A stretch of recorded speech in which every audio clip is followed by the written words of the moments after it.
So great to get to chat with you again, especially for the this season. This season continues to be exciting as ever.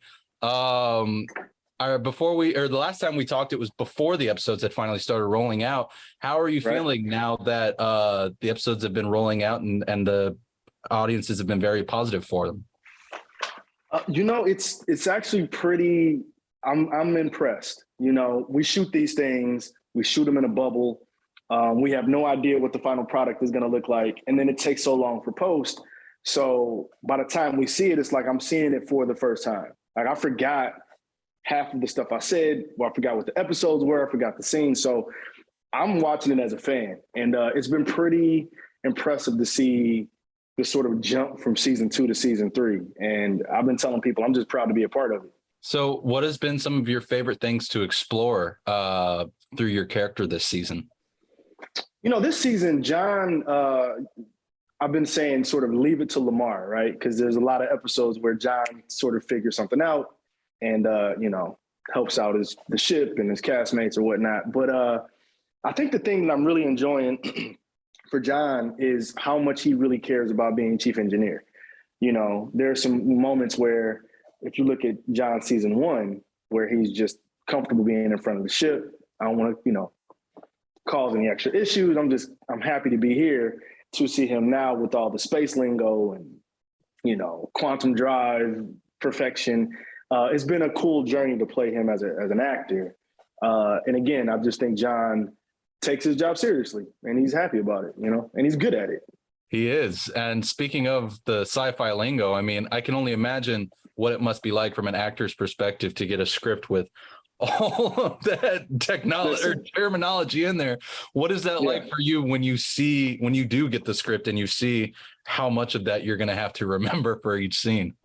Well, what's funny is, like anything, you get into a rhythm, right? So season 1, I knew John. He was sort of, him and Scotty or Gordon at the front of the ship had a rapport. Seth knew John's trajectory. I didn't, right? So it goes from sort of being flippant, kind of funny, jokey, to page full of science lingo, right? But they don't tell you what's going to happen. So I got comfortable being, okay, I know this guy. I'll come in, look at my stuff the night before. You can't do that with this, right? Because not only do you have to say it, you have to say it and make it make sense. So it's cool as an actor to have things to do, but then it's also, you have a responsibility. And when you got 20 people in a room looking at you like, we got 30 more shots to do today, make sure you get it out. It's you want to come in prepared. So it's all about the preparation. Now, do they also give you a Bible to help or like a glossary to help you kind of know what each term means so that you can play with it in the scene? No. But if I have questions, I can ask. Andre is great. He's sort of the science techno guy. A lot of times I'll ask Seth, what does this mean? And he's like, I don't know. We got to ask Andre. So there have been some times we've been on set where we had to call Andre and ask him, what does this mean actually? The time travel episode, as we're shooting, I was like, I'd get it and then I'd lose it. And then I'd get it. I'm like, oh, I totally understand time travel. No, I don't. But they've been extremely helpful. And I think it's, as an actor, you want to come in and as long as I believe what I'm saying, we can move on to the next shot. So since you do mention the time travel episode, I mean, that is really quite the emotional one for Gordon. And so when you first got that script, what was it like for you seeing the arc that Gordon was going to take within that episode? First of all, Scott Grimes is amazing, right? He's just so talented. And Gordon is actually not an easy character to play, and he just does it with such an ease. So it's an honor to work with him. I just love his character. And to see what they've done with it is amazing. This sort of unrequited love and him actually finding something he really cares about and it be taken away, but also him unaware that it's going to be taken away. It's such a deep episode. But like I said before, I'm just honored to be a part of this show. So with a few episodes still to go for this season, can we look forward to John trying to help Gordon sort of process that, or does it kind of move away from that storyline? No, I think that's it's a big part of Gordon. And I think what we've seen is a lot of people come to John for advice. So I think we might see some of that. Also, I don't remember because I forget what happens in this season. That's not true. I kind of know what happens, but I don't want to spoil anything.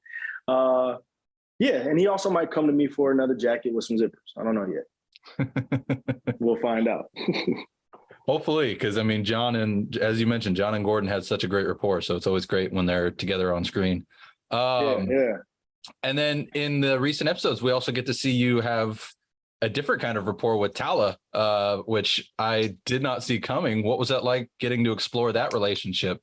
I didn't see it coming either. But it also, this is how you know it's written well, because before we saw it coming, the characters there were some moments of like, between John and Tala. And I just think that moment where she gives him the back rub, and I texted Seth, actually. I said, that scene is so funny.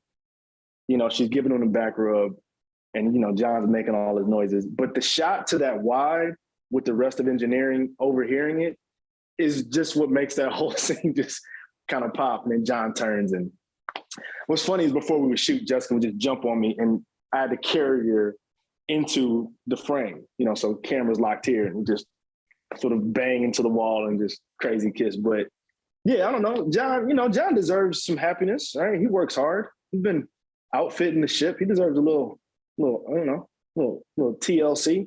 Well, and so we've seen John get that here and there in previous seasons, but what was it like for you to get to do that with someone who is a main part of the cast with Jessica?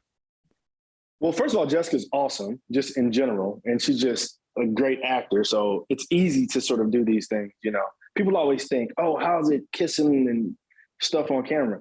It's awkward because you got 50,000 people everywhere. It's bright, like it's all technical, But I think it's a cool storyline for John and Tala. We'll see where it goes. I think it could be something special. I don't know if it's just I don't think it's a one night stand type of thing, but you never know. Space, you know what I mean? This show continues to deliver surprises. So you're right. We never know. We never know. We never know. One of my other favorite episodes so far this season was the one with the Admiral who slowly turns into that alien monster, and you get on some of that action. What was it like for you when you first saw the design of the creature on set? So I think we were supposed to do that sort of spider alien in season 2, but it just didn't sort of work out with the episodes and the flow of the show in that season. So we put it in this one. It's very scary to look at in person. It looks very realistic. Our sort of Howard, who does all of our aliens and monsters, head of that department, killed it. But when I'm in those tunnels, they actually built that sort of set. Like I'm in sort of the conductors, so it makes it feel very real. And when that thing comes around the corner, I was like, I'm out, So, but it was cool to kind of do like a little action thing. It's funny when I'm running down the hall, because I ran track, and the first take I was gone. I was like, no, you're not catching me. And like, Jay, you got to slow down. You got to let the camera catch up to. But it was awesome. That was a fun episode, doing some action stuff. And I think it's cool to see John doing multiple things, It's funny that you do mention the running, because that was going to be my follow-up question was, did you ever outrun the camera? Oh yeah. I was like, y'all gonna have to keep up. Y'all have to keep up. But then I said, okay. But they had it very cool. They had the stunt actors up on wires that were actually on the ceiling. A lot of that stuff is practical, which is super impressive. And again, it makes it a lot easier for the actor to, you feel like you're actually being chased by a Spider-Man thing. And that makes it easier to run away from it. Yeah. So I know that it was filmed quite a while ago, but what can you tease about what's to come in the final few episodes? I'll tell you this. Each episode, this isn't even blowing smoke, but each episode we watch, I'm increasingly more impressed with this show. And from storyline to production to the acting in it, directing, the music, each episode is it's a film, and I think everybody put a lot of time and work into it. And it's very special to see all those hands on deck, pun intended, see this final product. So I think what people will see for the rest of the season is more of what you got so far. And if you're in, I think you'll be very pleased with how these episodes turn out.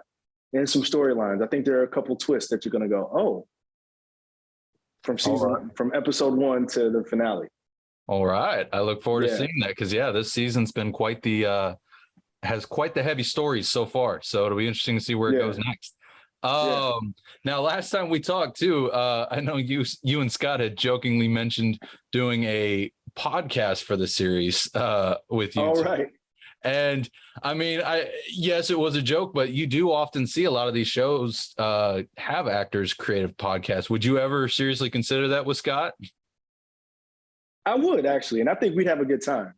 I think I'd be nervous that whatever we said in the moment would be great, and then 6 months later, everybody would hate it. So, I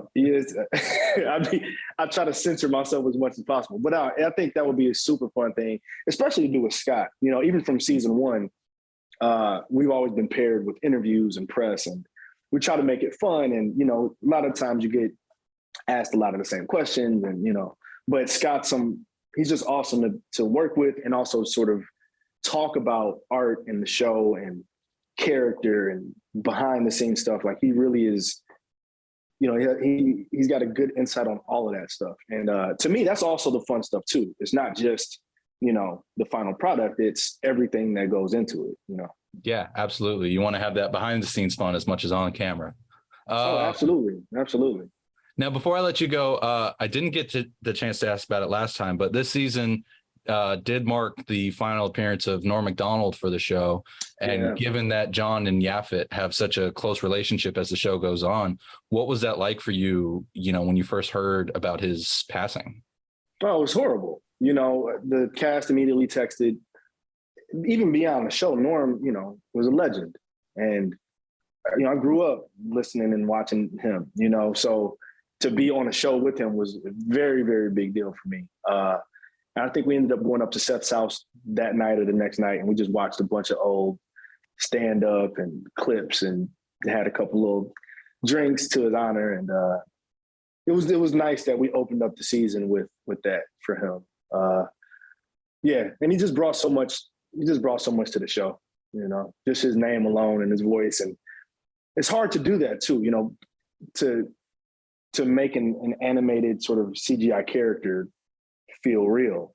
And especially you have that storyline with him and Claire, like, very, very talented. And I think we all miss him. Yeah, I certainly miss him as well, both within the show and without. So it was great to see that little tribute to him at the beginning. But I'm really excited to see the rest of this season though, Jay Lee. Thank you so much for taking the time to chat with me again. I greatly appreciate it.